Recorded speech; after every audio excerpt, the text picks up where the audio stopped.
This is the Behavioral Observations Podcast with Matt Sikoria, session number 23.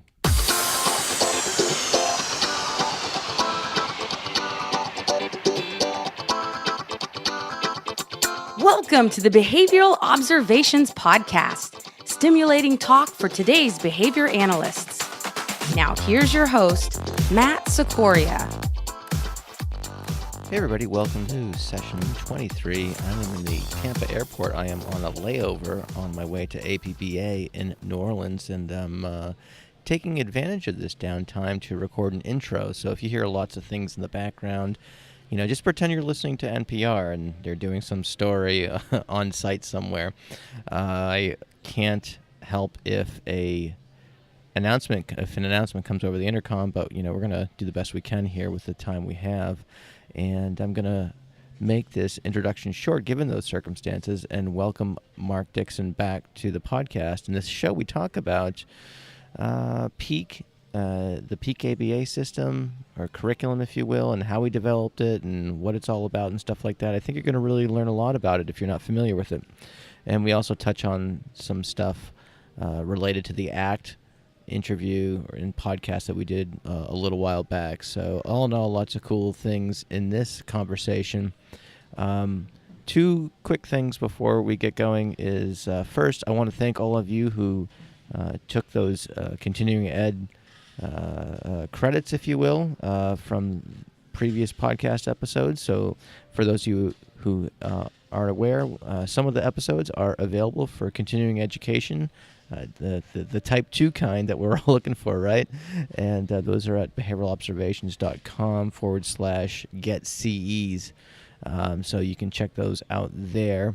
And then secondly, I am, as I mentioned, on my way to APBA, and I will be trying to figure out how to use this Instagram thing. So I am at Behavioral Observations on Instagram if you want to follow me or join me or whatever, however that works with Instagram. I'll be trying to sort that out as we go. I'll try to post some pictures that are suitable for public, and I think that's probably about it. So again, trying to keep this intro really short and get right to this really interesting conversation I had with another return guest, Dr. Mark Dixon. Hey, Dr. Mark Dixon, thanks for coming back on the Behavioral Observations Podcast. How are you doing today? Doing great. How about yourself? I'm doing well. We've got a limited amount of time, and I've got a lot of questions for you, so I'm going to kind of get right to it. The ACT for Children with Autism and Emotional Challenges episode that that interview we did a little while back, it's been very, very popular, and so I just want to kind of follow up with a couple of questions on that before we get to talking about the Peak curriculum. Sure. Great. So can you kind of tell us what the current state of the research is on that curriculum? I've got a lot of people really jazzed about it, and so any new information will be really helpful. Sure. Yeah, we've been doing a number of different studies with using that curriculum as our independent variable. Some of them have been single subject, multiple baseline type designs, looking at aggressive behavior of an individual or negative self-statements that an individual makes that a caregiver can count the frequency of. So some kind of standard, observable, measurable behavior change, single subject designs projects. And then we've also ventured into the world of group designs and using that as a independent variable to examine the average behavior of larger groups of folks. We did one with a summer camp from last year here that we offered at SIU. We called it a mindfulness camp for kids that were between 6 years old and 12 years old or so. And then we compared their performance on a variety of tasks after that week of being in the camp and doing these activities with a control group that was just in regular summer school that had nothing to do with our curriculum. So we have that work that's been pretty exciting. We have one paper that's working its way through the editorial system right now. Another one that was accepted with revisions, and then a variety of other other projects that are kind of waiting in the wings to write up on data sets from the utilization of the program as the social and emotional curriculum for kids in emotional behavior disorder classrooms, and comparing them to waitlist controls.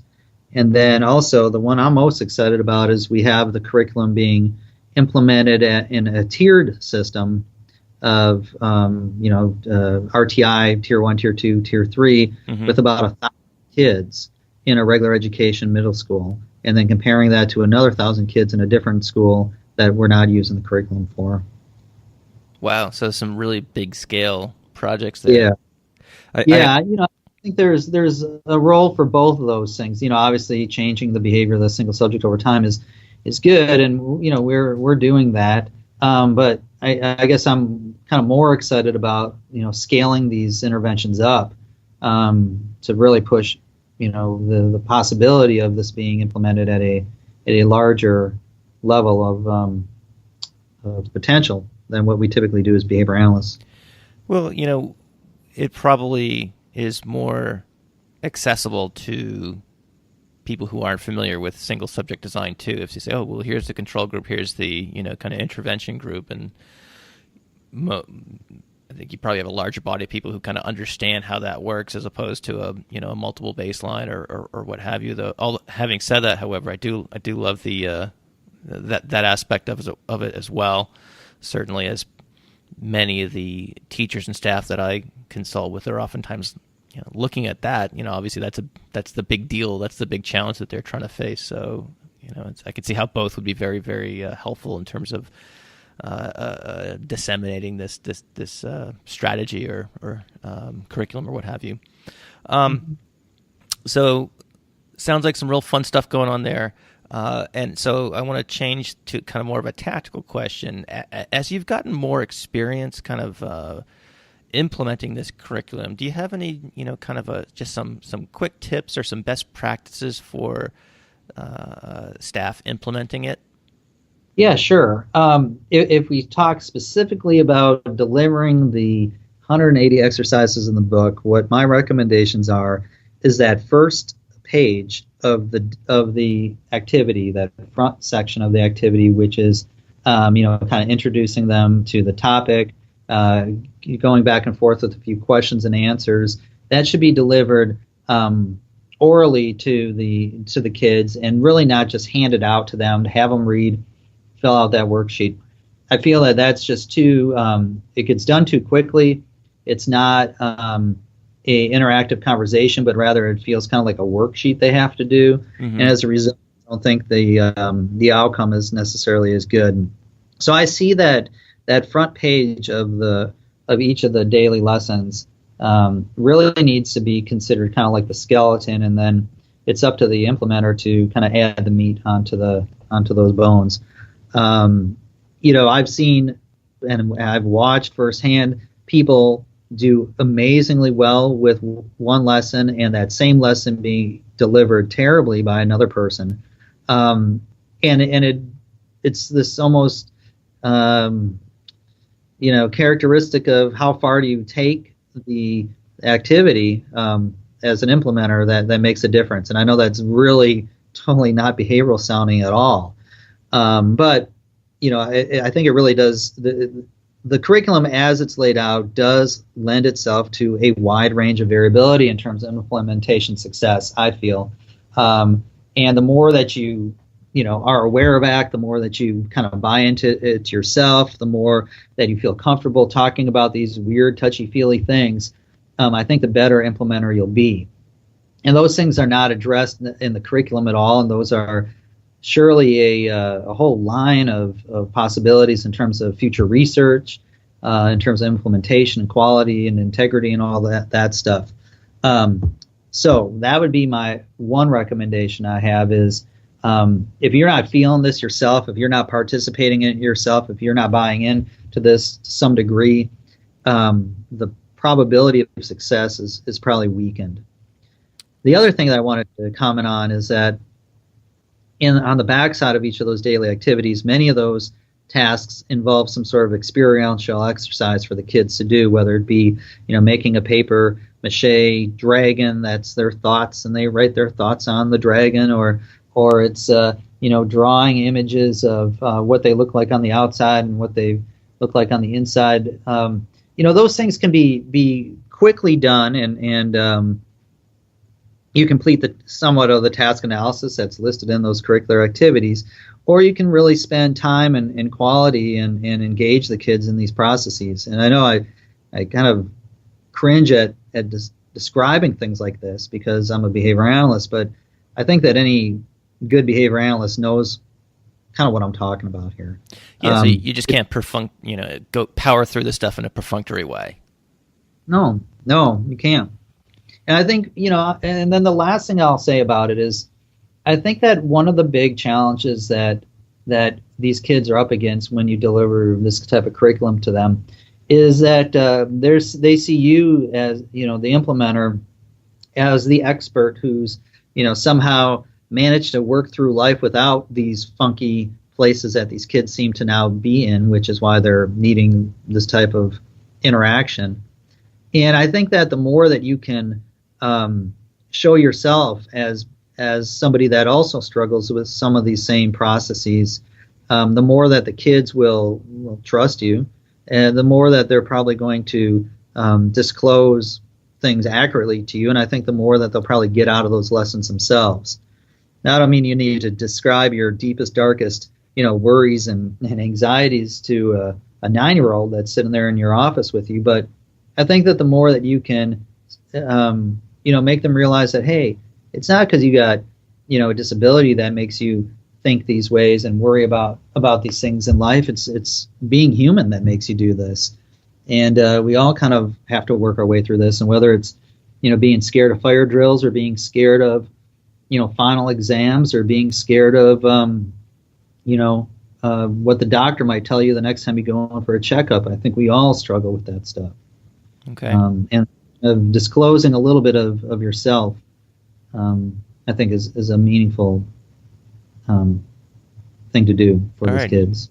So kind of be an active participant and along with the students. Right. Yeah.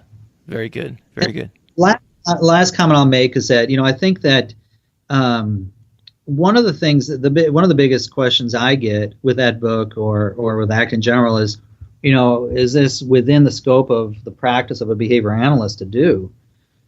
And, states define what that practice is, and each state defines kind of the scope of practice, in their licensing codes.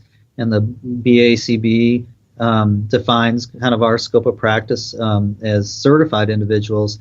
And then there needs to be some self-responsibility on the part of the implementer in terms of, is this person, or, have they been trained sufficiently to deliver this type of experience to the kids? And then also to realize that, there's a difference between trying to teach self-management skills when you do this curriculum and kind of tolerance for delayed reinforcers and, stepping back from your initial impulsive behavior of wanting to hit a peer.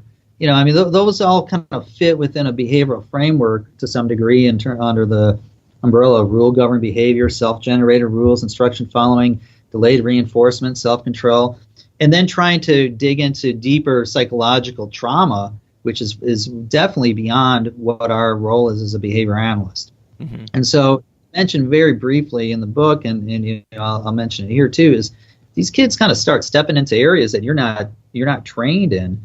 And that fall outside of our scope. You need to refer them and deal with them appropriately, and not try to wrangle this yourself. I see. Yeah, that's a good point, and I could see how if kids start opening up and things like that you might come across a situation or two, or possibly more, where they wade into some territory that is certainly beyond your scope of practice. Right. All right, cool, right. Cool. Well, like I said, it's been one of the more popular sessions of the whole podcast series, and so I appreciate you spending a little bit more time No following up on problem. some of those questions, and I look forward to hearing how these various research strands you've got going on come out. So we'll be keeping an eye. Are there any particular outlets that we should be looking towards in terms of where these things are going to be published? Or is it too soon to speak? I don't want to get you in trouble here or anything like that. It's probably too soon to speak about it. I just need to stop sleeping, and so I can write more papers, and then things will get out quicker. That sounds like a good plan. Yeah.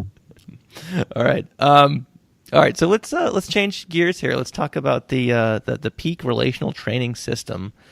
So this is another kind of highly anticipated curriculum. Certainly, I have the direct training manual here on my desk. I'm looking at it right now, and I've shared it with some folks that have traditionally been using the VBMap and other sorts of curricula, and I've gotten some positive responses with regard to the peak system. But I want to kind of step back a little bit and ask you this: what made you decide to write the peak curriculum? Was there a specific case or set of cases, or was there some situation that where the light went off and said, I got to do this? Can you tell us a little bit what was the inspiration behind it? Yeah, there were two discrete events that kind of brought it from just kind of a vague idea to an actual curriculum. The first was that here at SIU, we had a faculty member who had just secured a grant to deliver and infuse ABA practices at a facility for children with autism that had really not been using behavioral analytic practices to date. And that was back like maybe about 2005 or so. Okay. And she decided to take another position and was going to leave the university right when this grant was starting.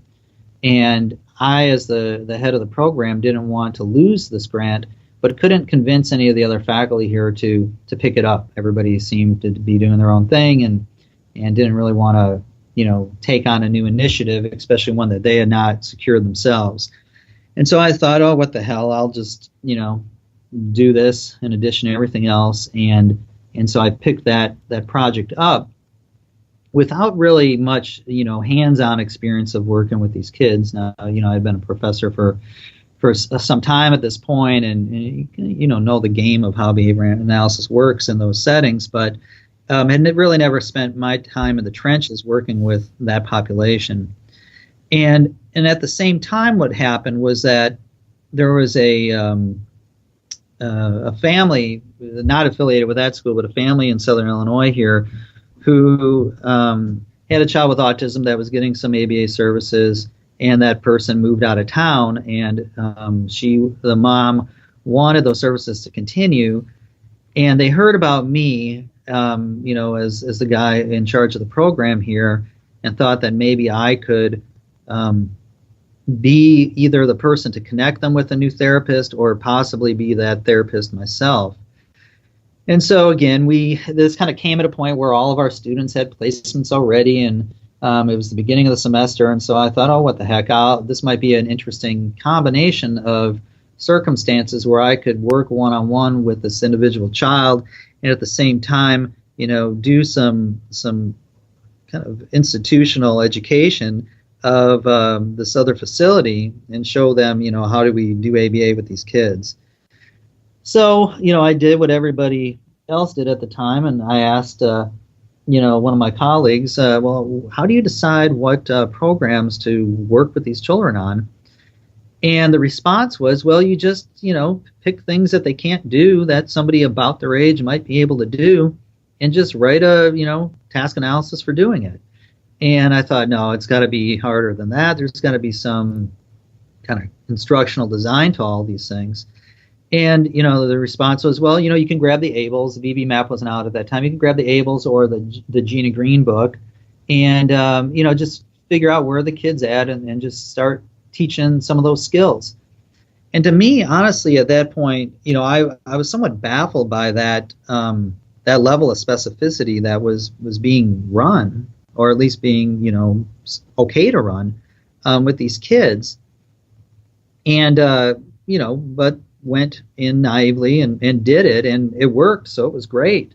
But as I was doing these things, I also became somewhat perplexed at the redundancy of some of these tasks and the lack of utilization of some of the scientific advancements that our field has known about for decades in specific stimulus equivalents. And why weren't we teaching the derivations of skills rather than just the direct reinforcement of every single target stimulus? And so, as I had time on my hands to kind of tinker around with things a little bit, I started to realize that I could play with these stimulus equivalence relationships and still teach tax and mans and interverbals and some of the basic stuff that everybody had been doing, but arrange the training procedures such that I would only train a fraction of those responses and then get the derivations of others. So I saw this start happening in some pretty young kids, and it shouldn't have been surprising. I mean, it had been happening in the journals for the last 40 years, but I just became increasingly, kind of disappointed that we didn't have, or the clinicians out there, those frontline clinicians, didn't have these tools at their disposal in a way that made sense. This is back in 05, 06. I had probably 8 years of graduate students under my belt by then that had been going out into this field of autism, that had studied RFT with me, that had studied stimulus equivalents. They weren't building their own programs this way. And the reason why is that it was too hard. It's, you read those JAB studies and, your brain starts to hurt. I can identify with that. Yeah. So it seemed like, we have this really cool stuff out there that we've been, as a discipline have been, diving into for decades that had not made it to the front line to benefit probably the population that needed that stuff the most. And so when I look back on kind of what happened was that over the next couple of years, I became increasingly frustrated that technology had not been put into place, as well as that I got somewhat kind of bored with the fact that I was constantly, I have the frontline implementers say to me, well, what should we run next? What should we run next? And I was just grabbing random things and saying, why don't you try this? Or let's do some letters. And here's a script on how to teach letters. And okay, you want personal information? Here's a script on how to do that. And I felt that with my time, and which I believe was just a model of what most behavior analysts out there feel is their time, is that there's not enough of their time to manage these cases at the micro level of these clinical decision makings regarding curricular designs, that it seemed that if I could put together a logical, easy to implement sequence of curricular tasks to do, that they wouldn't need to wait for me to show back up again to guide them to the next program that these kids should run, and to do it in a way that was devoid of most of our technical vocabulary, so they could read these things as frontline high school educated folks and get out there and start making some change with the kids. And my role as a behavior analyst could be one of troubleshooting when things weren't moving forward, that I could be coaching them on technique and not necessarily have to sit there or have them sit there and wait for me to give them the all-knowing decision of what program should run next. And in our training programs, we're not teaching our staff or our students instruction design. We're not teaching them, those types of kind of educational procedures. And so it seemed like maybe there would be some value to a standardized curriculum, and a standardized curriculum that would utilize all of behavior analysis, including stimulus equivalence and relational frame theory. So those would be the differentiators between PEAK and, say, the VBMap, would be that the programs or lessons are already prepackaged, and it also leverages the instructional power of RFT. Well, I think that, there's a lot of similarities with the early stuff in PEAK and the VBMap. And we've published a study on that showing that there's, a lot of the same content of the curriculum is is found in both of those instruments, and then with the peak curriculum, it goes beyond the higher levels of the VBMap. So I think that there is some similarities between the systems, with the differences being made probably best described as peak goes further, and that it maybe offers a non-technically trained implementer an easier way to implement those programs. I see. So when you say go further, it kind of leads me to one of the questions I want to ask is, who would you say the peak is suited for? If there's a range of learners or what have you. We have kids as early as 2 years old come into our clinic, and we run peak on them, and we have individuals that are 16 years old that we continue to still run peak on. I think the best metric of who it's useful for can be described in normative data, which we've been trying to capture through the last few years with the system. Where right now we have a couple normative studies that have come up and have been published.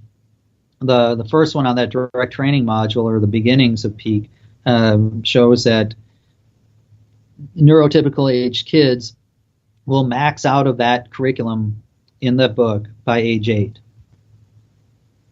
And then in the second module of peak, the generalization module, we see kids maxing out of that curriculum by about age 11 or so.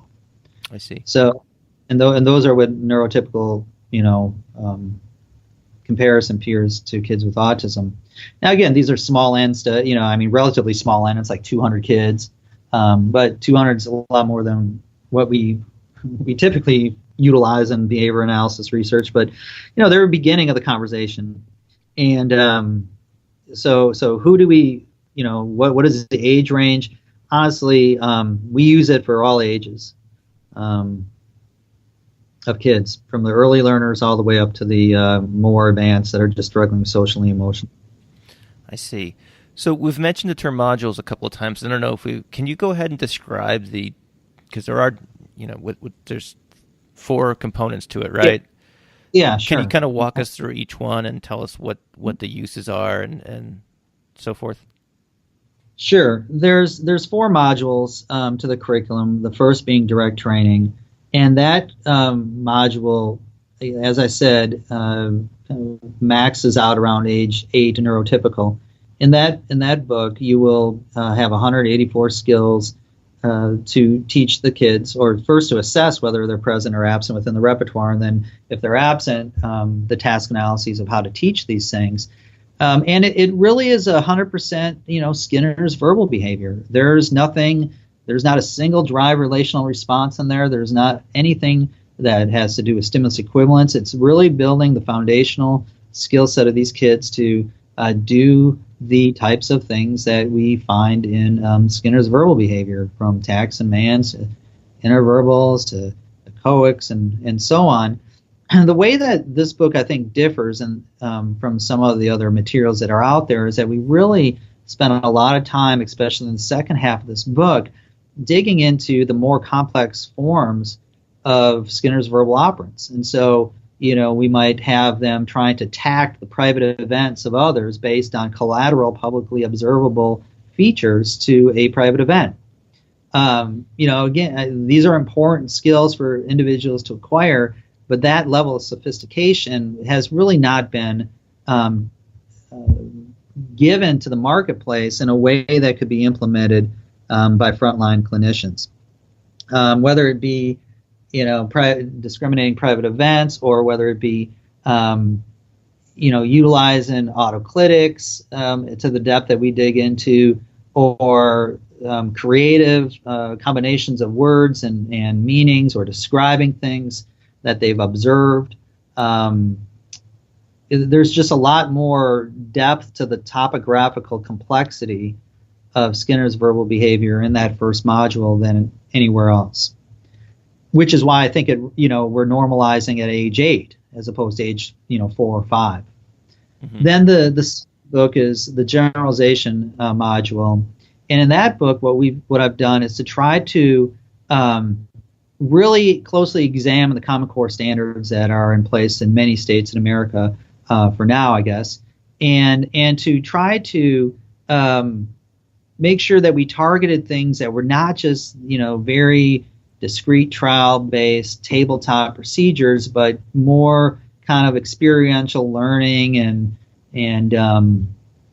with the hopes of allowing these things to generalize across people, place, and stimuli. So, for example, in that book, there's things like measuring distances between two places on a map and utilizing technology to communicate and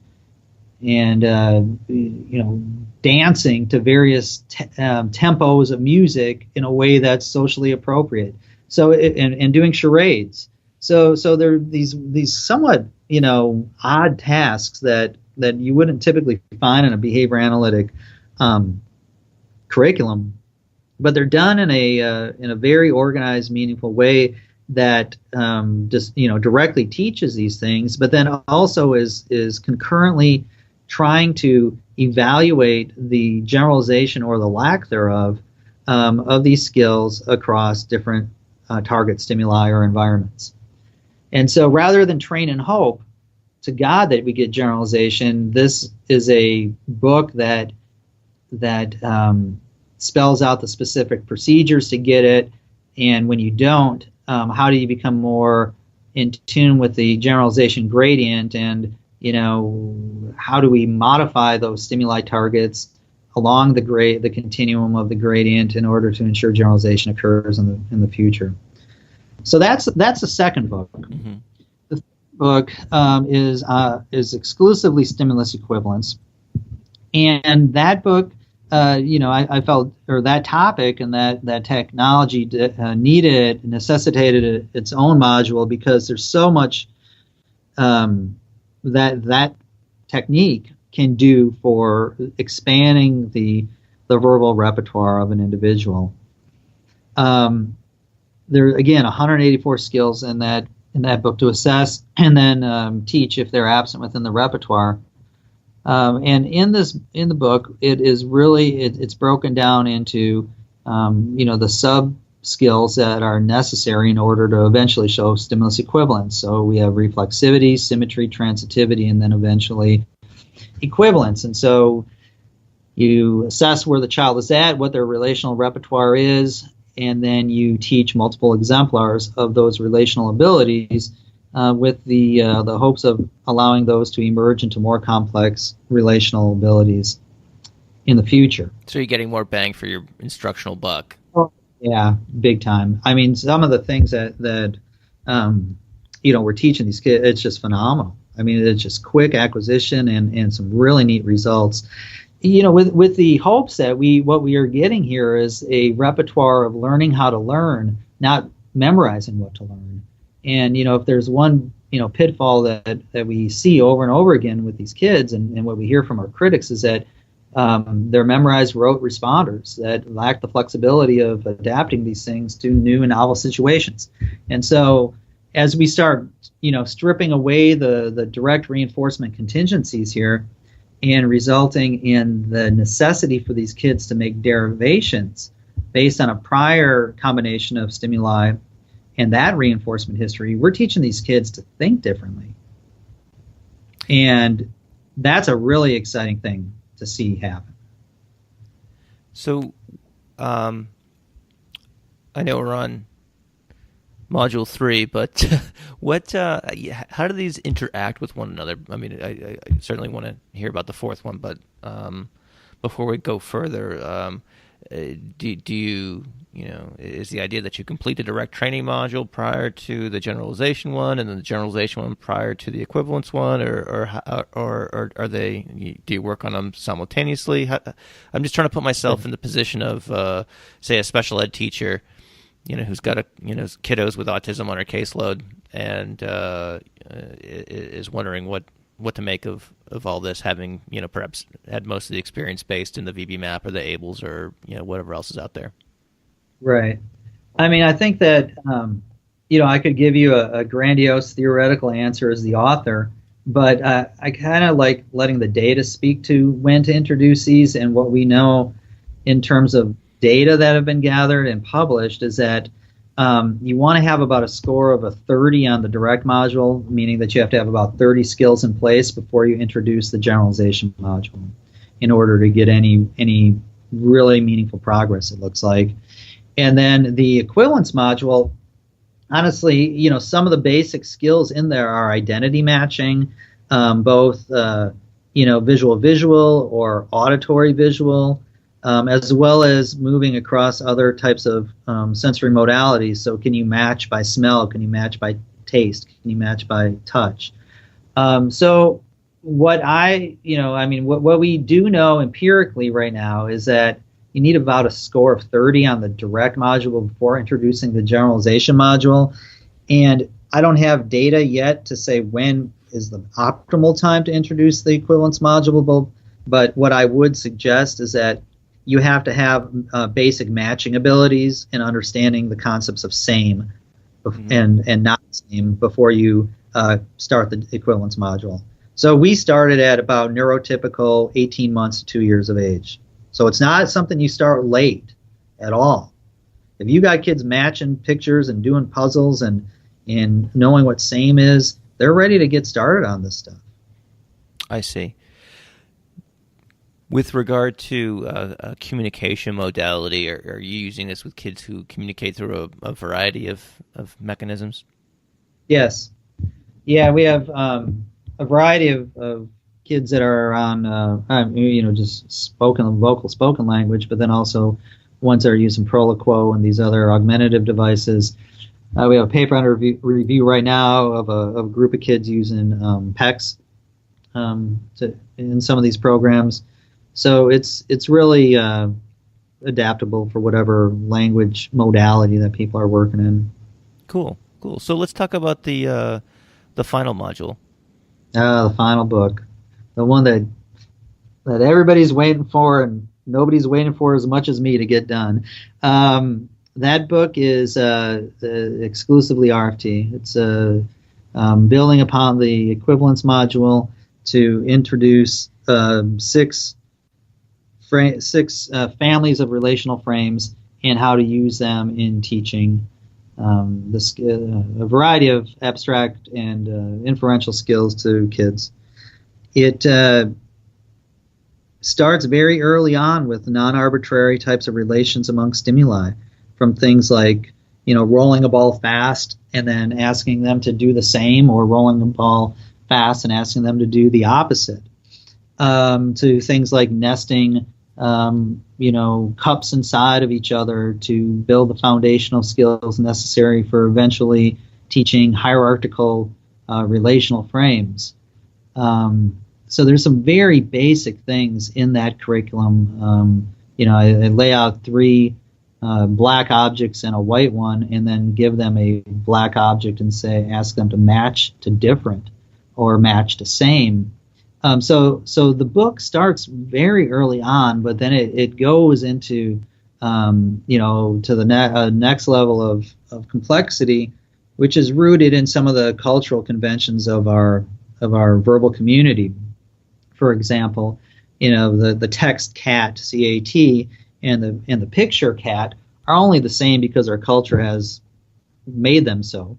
And what is the level to which these kids have those abilities to come under the control of these culturally relevant stimuli arrangements, and then moving beyond that to attaching additional functions to these things, whether they be feature function class type of targets, or whether they be even more abstract targets, such as if I say that a cug is the same as meow meow, and I then show you a picture of a cat and ask you, what does a cat say? Can you not only say meow meow, but if I say, what else does he say, would you say cug? Mm-hmm. So teaching some of that new inferential abilities, and then moving beyond that into higher order abstract inductive and deductive logic, with real world stimuli and variety of interverbals or action-based performances to things that are purely arbitrary, which oftentimes seem to be foundational prerequisites for doing well on intelligence tests. I see. So. Not to put you on the spot here, but do you have a time frame in which this one will be out?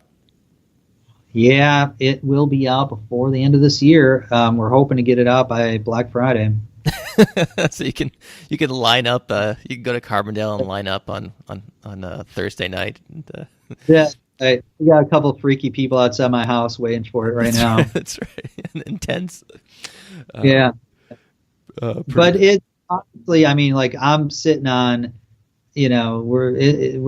I see it. It's here. It just isn't released yet. So it's pretty exciting. I've been leaking little tiny bits of it on the Peak Facebook page.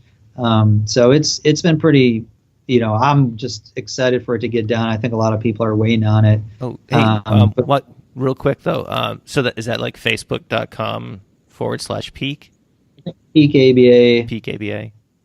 Right. Yeah, I think. All right, I'll get it. I'll get the actual thing and make sure that gets put out in the introductory part of this conversation as well. So I'll put it on my webpage too. So just want to make sure I got that right. Yep. Well, that's really exciting. What you referenced some studies earlier on, but I kind of want to circle back to that. What is the state of the research on Peak? I know you're doing quite a bit of work on it, and again, I with all these different things you got going on, it's amazing that I don't understand how you get it all done. But anyway, well, let me tell you how I get it all done. Sure. I mean, the way I get it done is that I have such a rich group of graduate students that are just fantastic. I mean, it's their names are on all these publications. They are a critical part of the reason why this thing has the data behind it that it does. I guess what I've been able to do, and I think they've been able to sustain, is a culture of trying to push this thing forward into the community with the empirical depth to it, so that it's not easily brushed off as the latest greatest fad without any real reason to justify taking a second look at it.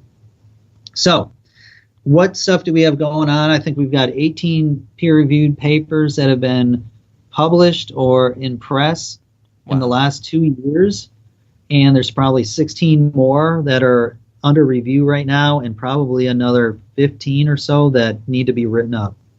Holy cow. So it's been a wild, fun ride, trying to get as much data as we can on some of this stuff, whether it be single subject designs demonstrating that these programs in the curriculum actually work, to looking at psychometrics, the reliability and validity of the assessments and normalization data and so on, factor analyses data. Now, again, I don't feel that what we've done is sufficient. I don't feel that what we've done justifies Peak being the greatest thing since sliced bread. I think what we've done is start an empirical base for these package curriculum that hasn't been out in our published literature to date. But I'll be the first one to say that there's limitations to any and all of these things, including what I've done. And my goal isn't to publish these things to say, look, I did everything right, but rather my goal is to say, well, here's some ideas, here's some data that supports this. So hopefully it plants the seeds for other people to go out there and evaluate our work, criticize our work, replicate it would be nice. But I'm far from being so vain to think that this thing is flawless. Sure. But just the sheer numbers of studies that you've either done or have going on is nonetheless, kind of mind blowing. So, hats off to you guys for doing the hard science and that is difficult work. So, this program really does challenge the status quo. It challenges the notion that Skinner's verbal behavior is sufficient to teach these kids with autism. And I think it does have utility, but I think in isolation, it's not sufficient. And it's oftentimes, laborious, and it only takes us to a certain level of sophistication. So in order to push back against what, as you mentioned, an entire generation of behavior analysts are using, and say, hey, guess what? There's this new thing out here that you might not have learned about in school called RFT, and there's some possibilities that this thing might actually lead to greater gains for these kids, maybe. To get people to stop what they're doing and change is a major hurdle to get over. And so, people may change from the gossip that surrounds peak of it being kind of fun and cool and new stuff. But I think that in order for that to be sustained over time, there better be some data to support it. Mm-hmm. And so, again, I'm not saying our data are sufficient, but we're just going to keep putting out papers until people realize that it wasn't just a one-hit wonder. I see. All right, cool. I know you got to go here in a few minutes. I'd like to close out the conversation. We've mentioned RFT a couple times. We've had whole episodes on ACT, but haven't really delved into RFT. Certainly don't have enough time to do it right now. But as you mentioned, it's not something that gets typically reviewed by many BCBAs, and they kind of learn about it, possibly at certain times by, maybe attending a talk or something like that or what have you. And can you talk a little bit about where RFT kind of fits in?